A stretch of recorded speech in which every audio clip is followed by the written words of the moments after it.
Hi, this is Homefront Headlines. I'm Amanda Weinstein, your resident economist, and I'm here with Casey Weinstein. Well, your resident senator-elect. Woo, woo. Yeah. We're still excited. You got to celebrate the wins. We're getting closer. I'm almost done being a rep, and I'm almost about to spread my little senator butterfly wings. State senator, just to be clear. State. We're not trying to get, too big of britches around here. But, hey, you know what I love? Katie Pierce at Red, Wine, and Blue says, when they go low, we go local. Don't you love that? I do love that. You know, it's really hard. And they tried with, $800,000 of embezzled money to try and get you out with misinformation. And the misinformation doesn't work. Why? Because it's local and people know you. Yeah, very interesting, hyper-local story. But just my opponent is allegedly stole $4 million from his employer and funneled almost $900,000 of it against me in the last 2 to 3 weeks of the campaign. It's like multiple times more than you spent. It was weird because that was, but it also goes to the impact of unaccountable money and how, if that's happening in one local race, think about big races like the $250 million that Elon Musk that we know about. Let alone the entire social media platform he bought. Right. Yeah.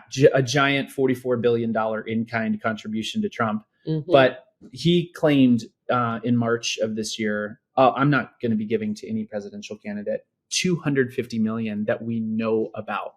That is also a platform of claiming they're not going to do stuff they clearly are going to do. Like the Doge with Musk and what's his face. All the cuts. They found a lot of cuts, a lot of efficiency. What are some of those cuts? Number one, veterans, disabled veterans, service disabled veterans. They plan to cut healthcare, according to reports this week. So if you lose a limb in battle, you're on your own, veterans. Right. It's almost like Trump thinks that veterans are suckers and losers. Yeah. If only we knew about that beforehand. Secondly, Social Security. They're going to cut Social Security and then fire apparently up to millions of government employees who, according to them, don't have real jobs. So there are sensible ways to reduce the deficit, but they're coming for veterans first. So we'll see how that plays. Yeah. And the older generation. Yeah. They have two. Hope you don't like healthcare. Or Social Security or healthcare. They have a 2-seat margin in the House. So they've got to get every Republican to sign on. Yeah. So you're telling me you don't think it's going to happen?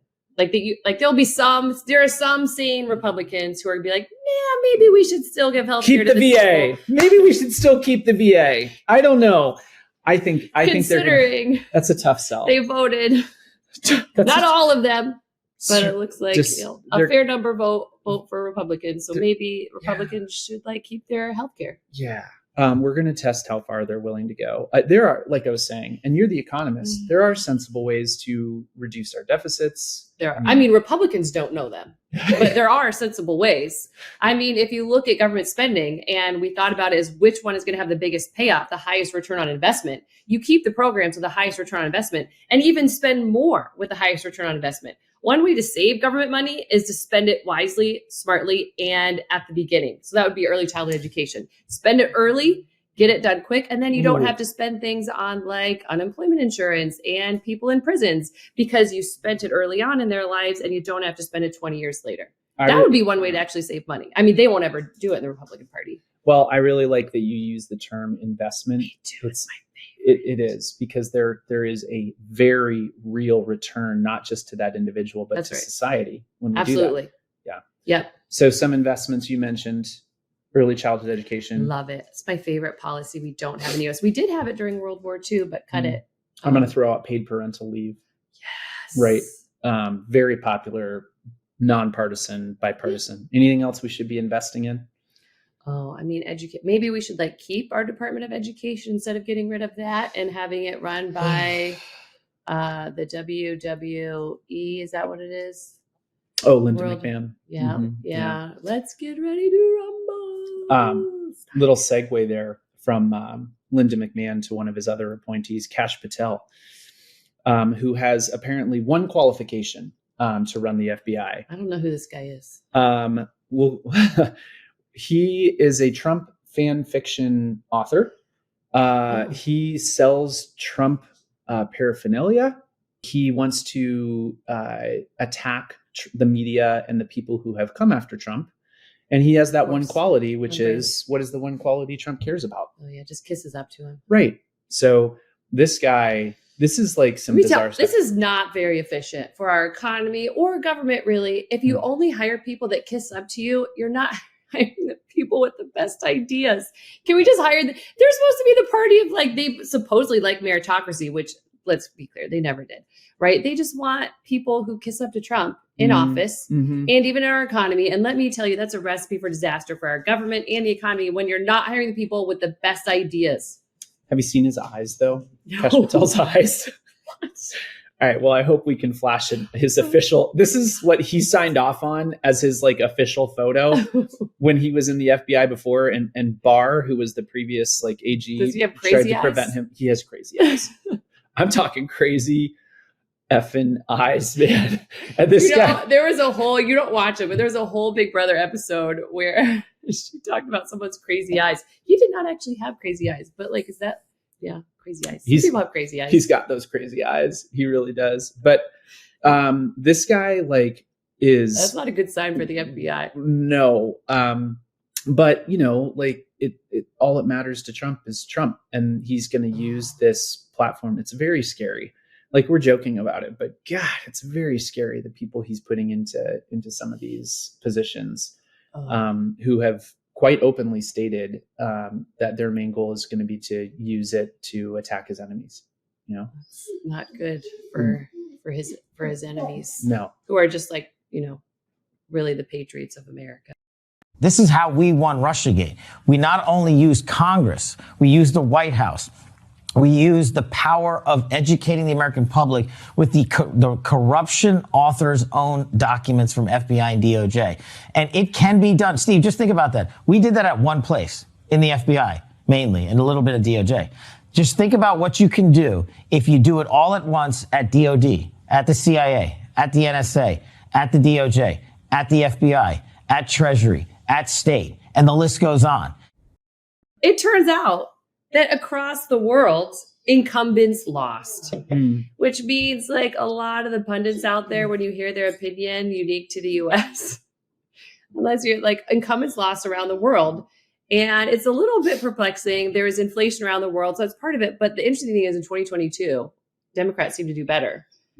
But this inflation seemed to be a big issue. I still think misinformation was worldwide and is a worldwide phenomenon that is not good for not only our democracy, but democracies across the world. Yeah. But there's also inequality. We have had growing inequality in this country.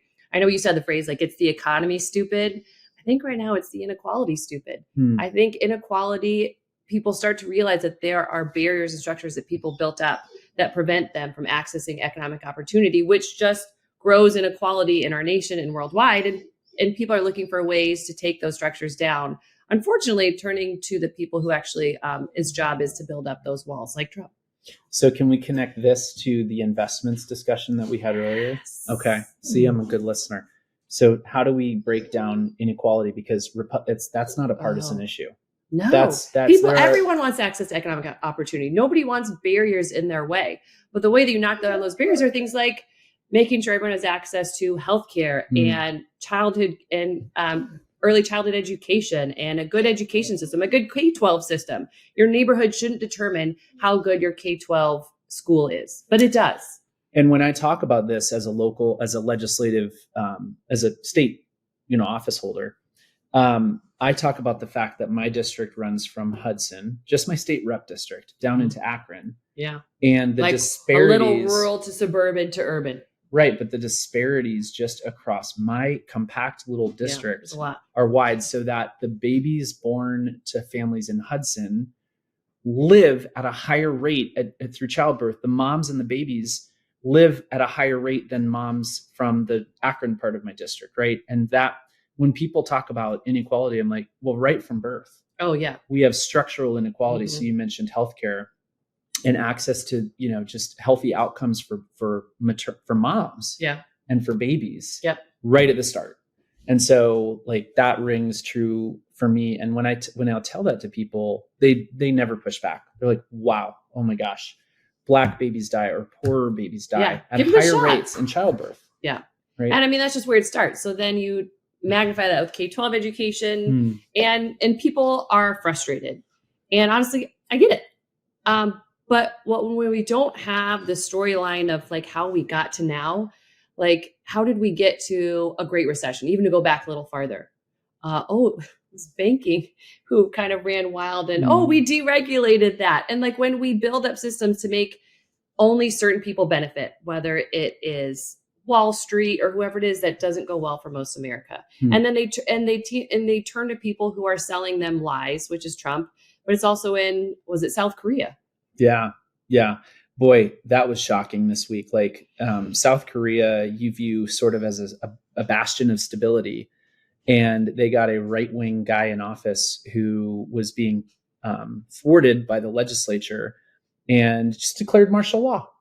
He's like, and then they started, I guess, like elements of the military supported it and got in place. But then like within a day or two, the legislature unanimously overturned it. And it made me think about if this happened in America. I know, but do you think there's any way in hell we would have a unanimous Congress to overturn something that Trump does? Like, something so you're like not, martial you're law. not hopeful. Oh, I'm skeptical. One thing though that does make me hopeful is the gridlock. That is true. The party, they don't believe there should be any government. Yeah. Turns out they're really bad at governing. That is like the most hopeful message we can give people for the holidays. It is. They are so bad at governing and getting shit done. They have remember this Congress has been the least productive Congress ever. They have a smaller majority next time. It's going to be That's awesome. This is pretty great. So in Ohio, I can relate. This GA has been the least productive GA in the history of Ohio.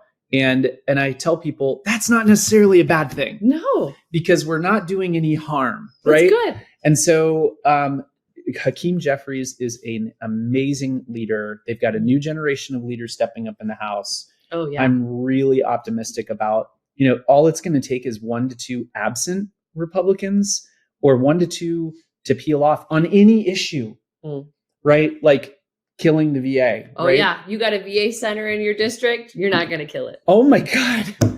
Can you imagine like a Republican congressman coming back, like in Dayton, Mike Turner, our former congressman, who's the head of the Armed Services Committee, going back and saying, hey, guys, sorry, going to defund the VA. There's a major VA medical center there. Not going to happen. Like, no. I'm not going to speak for Congressman Turner, but I highly doubt, knowing him of the little bit that I do, he used to be our congressman, that he would support like reducing access to veterans healthcare. That's the number one thing the Doge wants to do. I don't think they have the margins to do.